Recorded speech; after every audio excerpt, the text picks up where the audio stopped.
வரும்போதும் அம்மாவை பார்த்து எதனா ஏதலப்பமா பேசுறான்.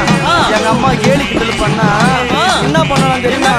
அம்மா பார்த்து சிரிச்சால அம்மா சிரித்த புறத்தை எரித்தனா ஹரி சக்தி சாரா ஹரி சாமுண்டி ஈஸ்வரி நித்தம் மணிக்கிட உத்தமி பத்தினி சிமராதோ ஏறும் சூழினி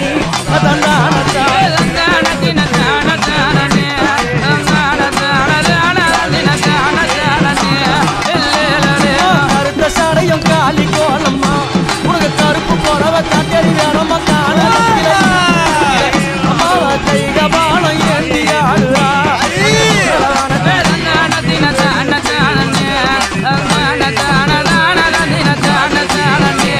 எங்க அம்மா கழுத்துல போட்டுக்கிறாள என்னதான் மண்டவோடு மாலை. யார் யார் மண்டவோடு தெரியுமா? பாவம் செய்தவன்